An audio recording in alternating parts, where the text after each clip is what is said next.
Friends, welcome to my channel. ದಿನದಿನಕ್ಕೂ ಸಮಾಜದಲ್ಲಿ ನಡೆಯುವ ಕೆಲವು ಘಟನೆಗಳನ್ನು ನೋಡಿದ್ರೆ ಕಾಮವು ಮನುಷ್ಯನ ಕೈಯಲ್ಲಿ ಎಂತ ಕೆಲಸವನ್ನಾದ್ರೂ ಮಾಡಿಸುತ್ತದೆ ಎಂದು ಅರ್ಥವಾಗುತ್ತದೆ. ಇದರಿಂದ ಬಾವಿ ವರ್ಷಗಳನ್ನು ಕೂಡ ಮರೆತು ಹೋಗಿ ಕ್ಷಣಿಕ ಸುಖಕ್ಕೋಸ್ಕರ ಅಡ್ಡದಾರಿಯನ್ನು ಹಿಡಿಯುತ್ತಿದ್ದಾರೆ. ಈಗ ನಾನು ಹೇಳುತ್ತಿರುವ ಈ ಕಥೆಯನ್ನು ಕೇಳಿದರೆ ಒಬ್ಬ ಸೊಸೆಯಾದವಳು ಈ ರೀತಿಯೂ ಕೂಡ ಇರ್ತಾಳ ಎಂದು ಖಂಡಿತವಾಗಿಯೂ ನಿಮಗೆ ಆಶ್ಚರ್ಯವಾಗುತ್ತದೆ. ಇನ್ನು ಸ್ಟೋರಿ ಏನು ಅಂತ ನೋಡೋದಾದ್ರೆ, ಉತ್ತರ ಪ್ರದೇಶದ ಝಾನ್ಸಿಯಲ್ಲಿ ಕೈಲಾಶ್ ಯಾದವ್ ಎಂಬ ವ್ಯಕ್ತಿ 10th ಫೇಲ್ ಆಗಿದ್ದರಿಂದ ಒಂದು ಗಾರ್ಮೆಂಟ್ಸ್ ನಲ್ಲಿ ಕೆಲಸಕ್ಕೆ ಸೇರಿಕೊಳ್ಳುತ್ತಾನೆ. ಹೀಗೆ ಕೈಲಾಶ್ ಅಲ್ಲಿ ಯಶೋಧ ಎಂಬ ಹುಡುಗಿಯನ್ನ ಭೇಟಿಯಾಗಿ ಇವರಿಬ್ಬರ ಮಧ್ಯೆ ಒಳ್ಳೆ ಸ್ನೇಹವಾಗಿ ಆ ಪರಿಚಯ ನಿಧಾನವಾಗಿ ಆತ್ಮೀಯವಾಗಿ ಬೆಳೆದು ಇಬ್ಬರು ಕೂಡ ಪ್ರೀತಿಯಲ್ಲಿ ಬೀಳುತ್ತಾರೆ. ಇನ್ನು ಎರಡು ಕುಟುಂಬಗಳು ಇವರ ಮದುವೆಗೆ ಒಪ್ಪಿಕೊಂಡಿದ್ದರಿಂದ ಒಂದು ದೇವಸ್ಥಾನದಲ್ಲಿ ಸಿಂಪಲ್ ಆಗಿ ಮದುವೆ ಮಾಡಿಕೊಂಡು ಒಂದಾಗುತ್ತಾರೆ. ಹೀಗೆ ಇವರಿಬ್ಬರು ಮದುವೆಯಾದ ನಂತರವೂ ಕೂಡ ಗಾರ್ಮೆಂಟ್ ಕೆಲಸವನ್ನು ಮಾಡುತ್ತಾ ತಮ್ಮ ಲೈಫ್ ಅನ್ನು ಲೀಡ್ ಮಾಡುತ್ತಿರುವ ಸಮಯದಲ್ಲಿ ಇವರ ಅನನ್ಯ ಸಂಸಾರದ ನೆನಪಿಗೆ 3 ಗಂಡು ಮಕ್ಕಳು ಕೂಡ ಜನಿಸುತ್ತಾರೆ. ಇನ್ನು ನಾವಂತೂ ಓದೋದಿಕ್ಕೆ ಆಗಲಿಲ್ಲ, ಅಟ್ಲೀಸ್ಟ್ ನಮ್ಮ ಮಕ್ಕಳನ್ನಾದ್ರೂ ಚೆನ್ನಾಗಿ ಓದಿಸಬೇಕು ಅಂತ ಅಂದುಕೊಂಡಿರ್ತಾರೆ. ಹೀಗೆ ಮೊದಲನೆಯ ಮಗ ಡಿಗ್ರಿ ಪೂರ್ತಿ ಮಾಡಿದ ತಕ್ಷಣ ಭೋಪಾಲ್ ನಲ್ಲಿ ಜಾಬ್ ಗೆ ಜಾಯ್ನ್ ಆದ್ರೆ, ಎರಡನೇ ಮಗ ಬಿಟೆಕ್ ಪೂರ್ತಿ ಮಾಡಿ ಮುಂಬೈಯಲ್ಲಿ ಸೆಟ್ಲ್ ಆಗುತ್ತಾನೆ. ಇನ್ನು ಮೂರನೇ ಮಗ ವರುಣ್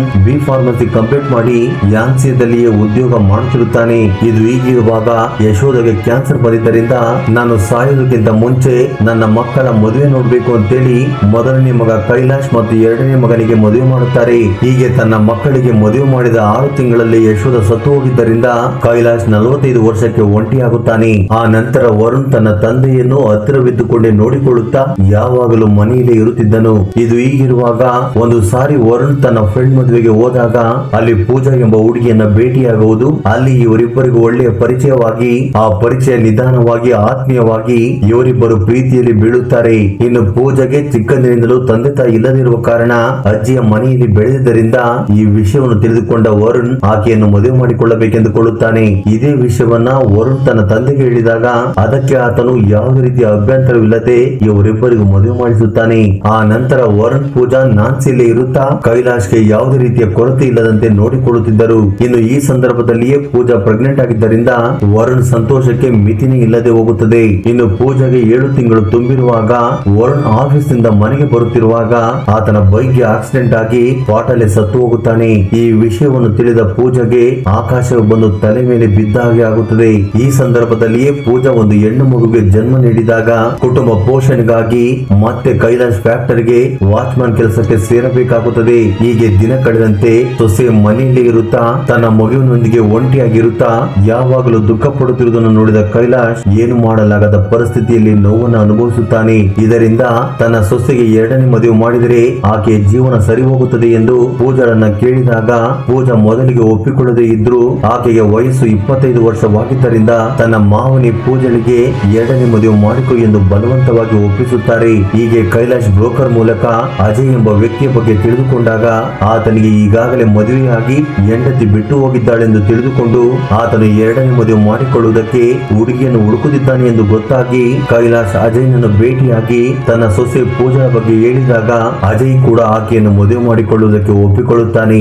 ಹೀಗೆ ಇವರಿಬ್ಬರಿಗೂ ಒಂದು ದೇವಸ್ಥಾನದಲ್ಲಿ ಮದುವೆ ಮಾಡಿದಾಗ ಪೂಜಾ ತನ್ನ ಮಗುವಿನೊಂದಿಗೆ ಅಜಯ್ ಮನೆಗೆ ಹೋಗುತ್ತಾಳೆ. ಹೀಗೆ ಎಷ್ಟೋ ಕನಸುಗಳನ್ನ ಕಟ್ಟಿಕೊಂಡು ಅತ್ತೆ ಮನೆಗೆ ಹೋದ ಪೂಜಾಗೆ ಫಸ್ಟ್ ನೈಟ್ ದಿನವೇ ದೊಡ್ಡ ಶಾಕ್ ಕಾದಿತ್ತು. ಅಷ್ಟೊತ್ತಿಗಾಗಲೇ ಕುಡಿತಕ್ಕೆ ದಾಸನಾಗಿದ್ದ ಅಜಯ್ ಮೊದಲನೇ ರಾತ್ರಿ ದಿನವೇ ಪೂಜಾ ನನಗೆ ಆರೋಗ್ಯ ಸರಿ ಇಲ್ಲ ಬೇಡ ಅಂತ ಹೇಳಿದ್ರು ಕೂಡ ಅಜಯ್ ಮಾತ್ರ ಆಕೆಯ ಮಾತನ್ನು ಲೆಕ್ಕಿಸದೆ ಆಕೆಯ ಮೇಲೆ ಲೈಂಗಿಕ ದೌರ್ಜನ್ಯ ಮಾಡಿದ್ದರಿಂದ ಮಾರನೇ ದಿನ ಆಕೆ ಅನಾರೋಗ್ಯಕ್ಕೆ ತುತ್ತಾಗುತ್ತಾಳೆ. ಆದ್ರೂ ಕೂಡ ಅಜಯ್ ಪೂಜಾಳನ್ನು ಬಿಡದೆ ತನ್ನ ಕೋರಿಕೆಯನ್ನು ತೀರಿಸಿಕೊಳ್ಳುತ್ತಾ ಹಿಂಸೆ ನೀಡುತ್ತಿದ್ದರಿಂದ ಪೂಜಾ ಏನು ಮಾಡಲಾಗದ ಪರಿಸ್ಥಿತಿಗೆ ಬೀಳುತ್ತಾಳೆ. ಇನ್ನು ಪೂಜಾ ಅಜಯ್ನನ್ನ ವಿರೋಧಿಸಿದರೆ ಆಕೆಯನ್ನು ಒಡೆದು ಬೈದು ಆಕೆಯ ಮೇಲೆ ದೌರ್ಜನ್ಯ ಮಾಡುತ್ತಿದ್ದರಿಂದ ಒಂದು ಸ್ಟೇಜ್ ವರೆಗೂ ಸಹಿಸಿ ಕೊನೆಗೆ ಆತ್ಮಹತ್ಯೆ ಮಾಡಿಕೊಳ್ಳಬೇಕೆಂದುಕೊಳ್ಳುತ್ತಾಳೆ. ಹೀಗೆ ಒಂದು ಸಾರಿ ಕೈಲಾಶ್ ತನ್ನ ಸೊಸೆಯನ್ನು ನೋಡುವುದಕ್ಕೆ ಹೋದಾಗ ಅಲ್ಲಿ ಹೀನಾಯ ಸ್ಥಿತಿಯಲ್ಲಿರುವ ಪೂಜಾಳನ್ನ ನೋಡಿ ಶಾಕ್ ಆಗಿ ಆಕೆಯನ್ನು ಮನೆಗೆ ಕರೆದುಕೊಂಡು ಬರುತ್ತಾನೆ. ಇನ್ನು ಈ ಮಧ್ಯದಲ್ಲಿ ಅಜಯ್ ದೊಡ್ಡವರನ್ನು ಸೇರಿಸಿ ಪಂಚಾಯಿತಿ ಇಟ್ಟು ನನ್ನ ಹೆಂಡತಿಯನ್ನು ಕಳಿಸಿಕೊಡಿ ಎಂದು ಕೇಳಿದ್ರು ಕೂಡ ಅದಕ್ಕೆ ಪೂಜಾ ನಾನು ಹೋಗುವುದಿಲ್ಲ ಎಂದು ಹೇಳಿದ್ದರಿಂದ ಕೊನೆಗೆ ಅಜಯ್ ಜೊತೆ ಡೈವರ್ಸ್ ತೆಗೆದುಕೊಂಡು ಕೈಲಾಶ್ ಮನೆಯಲ್ಲೇ ಇರುತ್ತಾಳೆ.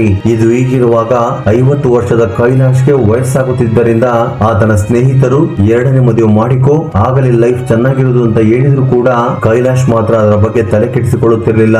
ಇದು ಹೀಗಿರುವಾಗ ಕೈಲಾಶ್ ಒಂದು ಸಾರಿ ಕೆಲಸದಿಂದ ಬೇಗ ಬಂದು ಸ್ನಾನ ಮಾಡುವುದಕ್ಕೆ ಬಾತ್ರೂಮ್ಗೆ ಹೋದಾಗ ಅಲ್ಲಿ ಪೂಜಾ ಸ್ನಾನ ಸ್ನಾನ ಮಾಡುತ್ತಿರುವುದನ್ನು ನೋಡಿ ಶಾಕ್ ಆಗಿ ಏನು ಮಾಡಬೇಕೆಂದು ಅರ್ಥವಾಗದೆ ಆಚೆ ಬರುತ್ತಾನೆ. ಈ ರೀತಿಯಾಗಿ ಅಂದಿನಿಂದ ಕೈಲಾಶ್ಗೆ ಕುಳಿತರು, ನಿಂತರು, ಮಲಗಿದರು, ಏನೇ ಕೆಲಸ ಮಾಡಿದರೂ ಕೂಡ ತನ್ನ ಕಣ್ಣ ಮುಂದೆ ಪೂಜಳ ರೂಪವೇ ಕಾಣಿಸುತ್ತಿದ್ದರಿಂದ ಈ ವಿಷಯದ ಬಗ್ಗೆ ತನ್ನಲ್ಲೇ ತಾನು ಕುಗ್ಗಿ ಹೋಗುತ್ತಿದ್ದನು. ಈ ರೀತಿಯಾಗಿ ಅಂದಿನಿಂದ ಪೂಜಾ ಸ್ನಾನ ಮಾಡುತ್ತಿದ್ದರು, ಬಟ್ಟೆ ಬದಲಾಯಿಸಿಕೊಳ್ಳುತ್ತಿದ್ದರು. ಕೈಲಾಶ್ ರಹಸ್ಯವಾಗಿ ನೋಡುತ್ತಾ ಆಕೆಯ ಪ್ರೀತಿಯಲ್ಲಿ ಬೀಳುತ್ತಾನೆ. ಇನ್ನು ತನ್ನ ಮನಸ್ಸಿನ ಮಾತನ್ನು ಪೂಜಳಿಗೆ ಹೇಳಿದರೆ ಆಕೆ ಏನಂದುಕೊಳ್ಳುತ್ತಾಳೋ ಅಂತೇಳಿ ಭಯ ಬೀಳುತ್ತಿದ್ದನು. ಆದ್ರೂ ಹೇಗಾದ್ರೂ ಮಾಡಿ ತನ್ನ ಕೋರಿಕೆಯನ್ನು ತೀರಿಸಿಕೊಳ್ಳಬೇಕೆಂದುಕೊಳ್ಳುತ್ತಾನೆ. ಹೀಗೆ ಒಂದು ಸಾರಿ ಇಬ್ಬರು ಊಟ ಮಾಡಿದ ನಂತರ ಪೂಜಾ ಮತ್ತು ಆಕೆಯ ಮಗು ಹಾಲ್ ನಲ್ಲಿ ನಿದ್ರೆ ಮಾಡುತ್ತಿರುವಾಗ ಕೈಲಾಶ್ ತನ್ನ ರೂಮ್ ಅಲ್ಲಿ ಫ್ಯಾನ್ ಕೆಲಸ ಮಾಡುತ್ತಿಲ್ಲ ಎಂದು ಹೇಳಿ ತಾನು ಕೂಡ ಬಂದು ಹಾಲ್ ನಲ್ಲಿ ಮಲಗುತ್ತಾನೆ. ಹೀಗೆ ಮಧ್ಯರಾತ್ರಿ ಆದ ತಕ್ಷಣ ನಿಧಾನವಾಗಿ ಪೂಜಾ ಬಳಿಗೆ ಹೋಗಿ ಒಂದು ಸ್ಟೇಜ್ ವರೆಗೂ ಆಕೆಯನ್ನು ಮುಟ್ಟಲಾಗದ ಜಾಗದಲ್ಲಿ ಮುಟ್ಟುತ್ತಾ ಆಕೆ ಏನು ಮಾತನಾಡದೆ ಸೈಲೆಂಟ್ ಆಗಿ ಇದ್ದಿದ್ದರಿಂದ ಪೂಜೆಗೂ ಕೂಡ ನನ್ನ ಮೇಲೆ ಇಂಟ್ರೆಸ್ಟ್ ಇದೆ ಅಂತೇಳಿ ಕೀಟಲೆ ಮಾಡೋದಕ್ಕೆ ಶುರು ಮಾಡುತ್ತಾನೆ. ಪೂಜೆಗೂ ಕೂಡ ಇಂಟ್ರೆಸ್ಟ್ ಬರೆಸಿ ನಂತರ ಲೈಂಗಿಕವಾಗಿ ಇಬ್ಬರು ಒಂದಾಗುತ್ತಾರೆ. ಆ ನಂತರ ಕೈಲಾಶ್ ನಾನು ತಪ್ಪು ಮಾಡಿದೆ ಎಂದು ಎಮೋಷನ್ ಆಗಿ ಪೂಜಳ ಕಾಲನ್ನು ಹಿಡಿದುಕೊಂಡಾಗ ಅದಕ್ಕೆ ಪೂಜಾ ಏನು ಮಾತನಾಡದೆ ಹೊರಟು ಹೋಗುತ್ತಾಳೆ. ಇದರಿಂದ ಕೈಲಾಶ್ ನಾನು ಮಾಡಿದ ತಪ್ಪು ಹೊರಗಡೆ ಗೊತ್ತಾದರೆ ನಮ್ಮ ಮನೆಯ ಗೌರವ ಹಾಳಾಗಿ ಹೋಗುತ್ತದೆ ಎಂದು ಪೂಜಳಿಗೆ ಮೂರನೇ ಮದುವೆ ಮಾಡಬೇಕೆಂದುಕೊಳ್ಳುತ್ತಾನೆ.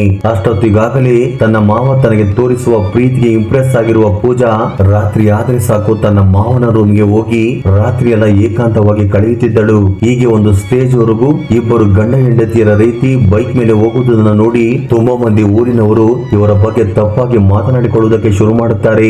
ನಂತರ ಈ ಸುದ್ದಿ ಕೈಲಾಶ್ನ ಇಬ್ಬರು ಮಕ್ಕಳಿಗೆ ಗೊತ್ತಾಗಿ ವಯಸ್ಸಿಗೆ ಬಂದಿರುವ ಹುಡುಗಿಯನ್ನು ಮನೆಯಲ್ಲಿ ಇಟ್ಟುಕೊಂಡರೆ ಊರಿನವರು ತಪ್ಪಾಗಿ ತಿಳಿದುಕೊಳ್ಳುತ್ತಾರೆ ಎಂದು ಪೂಜಳಿಗೆ ಬೇಗ ಮದುವೆ ಮಾಡೋಣ ಎಂದು ಕೇಳಿದಾಗ ಕೈಲಾಶ್ಗೆ ಏನು ಮಾತನಾಡಬೇಕೆಂದು ಗೊತ್ತಾಗದೆ ಬೇರೆ ದಾರಿ ಇಲ್ಲದೆ ಒಪ್ಪಿಕೊಳ್ಳುತ್ತಾನೆ. ಹೀಗೆ ಕೈಲಾಶ್ನ ಇಬ್ಬರು ಮಕ್ಕಳು ಹುಡುಗನನ್ನು ಹುಡುಕುವ ಕೆಲಸದಲ್ಲಿ ಬ್ಯುಸಿ ಆದ್ರೆ ಕೈಲಾಶ್ ಮತ್ತು ಪೂಜಾ ಒಬ್ಬರನ್ನೊಬ್ಬರು ಬಿಟ್ಟಿರಲಾಗದ ಸ್ಥಿತಿಯಲ್ಲಿರುವಾಗ ಮನೆಯಲ್ಲಿ ಈ ವಿಷಯ ಗೊತ್ತಾದ್ರೆ ಒಪ್ಪಿಕೊಳ್ಳುವುದಿಲ್ಲ ಎಂದು ಮನೆ ಬಿಟ್ಟು ಓಡಿ ಹೋಗಿ ಮದುವೆ ಮಾಡಿಕೊಂಡಿದ್ದರಿಂದ ಈ ಸುದ್ದಿ ಎಲ್ಲೆಡೆ ವೈರಲ್ ಆಗಿ ಕೈಲಾಶ್ ಮಕ್ಕಳಿಗೆ ಈ ವಿಷಯ ಗೊತ್ತಾಗಿ ಇನ್ನು ಏನು ಮಾಡಲಾಗದೆ ತಂದೆಯ ಪರಿಸ್ಥಿತಿಯನ್ನು ಅರ್ಥ ಮಾಡಿಕೊಂಡು ಈ ಮದುವೆಗೆ ಒಪ್ಪಿಕೊಳ್ಳುತ್ತಾರೆ. ಹೀಗೆ ಕೈಲಾಶ್ ಪೂಜಳನ್ನು ಹೆಂಡತಿಯನ್ನಾಗಿ ಮಾಡಿಕೊಂಡು ಆಕೆಗೂ ಮತ್ತು ಮಗುವಿಗೂ ಯಾವುದೇ ರೀತಿಯ ಕೊರತೆ ಇಲ್ಲದಾಗಿ ನೋಡಿಕೊಂಡು ಬರುತ್ತಾನೆ. ಅಸಲಿಗೆ ಕೈಲಾಶ್ ಪೂಜಾ ವಿಷಯದಲ್ಲಿ ಮಾಡಿದ್ದು ತಪ್ಪೋ ಸರಿಯೋ ನಿಮ್ಮ ಅಭಿಪ್ರಾಯ ಅನಿಸಿಕೆಗಳನ್ನು ಕಮೆಂಟ್ ಬಾಕ್ಸ್ ಅಲ್ಲಿ ಕಮೆಂಟ್ ಮಾಡಿ. ಹಾಗೆ ಈ ವಿಡಿಯೋ ನಿಮ್ಗೆ ಇಷ್ಟವಾಗಿದ್ದರೆ ದಯವಿಟ್ಟು ಲೈಕ್ ನೀಡುವುದನ್ನು ಮರೆಯಬೇಡಿ. Thanks for watching.